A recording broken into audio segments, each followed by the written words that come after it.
4,644 square meters, clean title, located in Baclayon, Bohol, and near Tagbilaran City. It has wide frontage, more or less 50 meters wide frontage. This is the neighborhood, guys. So according to the guide, the road is a little bit higher, and this is the land. There is a big flat terrain, but there is also a portion of sloping, but still, if you can see it in actual, still flat terrain. The only situation is the road is on the higher part, so medyo mataas yung sa kalsada, medyo mataas, pero yung lupa medyo nasa baba ng kaunti, pero okay naman, malaki naman ang flat terrain na portion. So this is a good investment, guys. Cheaper, because usually the prices in these locations are very expensive already because of the subdivision development in the area. So malapit lang siya sa dinevelop ng isang malaking developer sa Cebu, yung La Prema subdivision. Yun po, madaanan natin mamaya. Water, electricity are available, and also the signal. At marami na ring mga bahay na malaki dyan, guys. So it's really just around 10 minutes drive from Tagbilaran City, or less than 10 minutes drive from Tagbilaran City.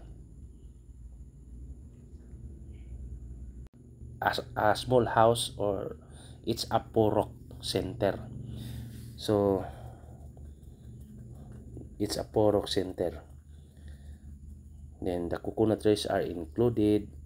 So as you can see, the land is at the lower, nasa baba, pero yung kalsada medyo nasa itaas na kaunti. But still, it's a good listing. You can convert this into a subdivision development. Wala pong baha dyan, guys. The only thing happen lang, yung pag-develop ng kalsada, medyo umangat kaunti yung kalsada, yung nasa itaas lang ng kaunti. Pero kung mag-ano ka talaga sa baba, flat naman, wala na yung problema. So owners are from Mindanao, This is an inherited property. So ito po yung nasa kabila na bahay. Basta mataas yung frontage, guys, nasa mga 50 or 60 meters wide, or let's say 50.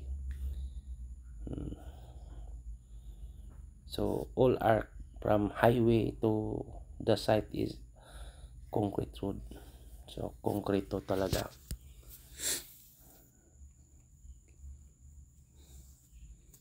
So yan po. So ito na po yung subdivision,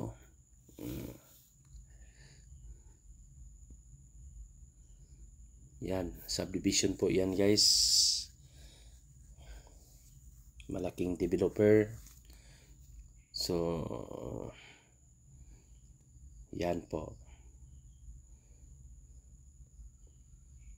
So it's a big developer. Malapit lang sa lote na binibenta natin, guys. So you cannot discount that the price is, but usually the prices in that area are really very expensive. So yan po. Okay. May malaking bahay na dyan. tulad yan. For inquiries, just contact me and please subscribe our YouTube channel. Malapit rin sa beach kung gusto mong maligo sa dagat, malapit din. Okay? Thank you.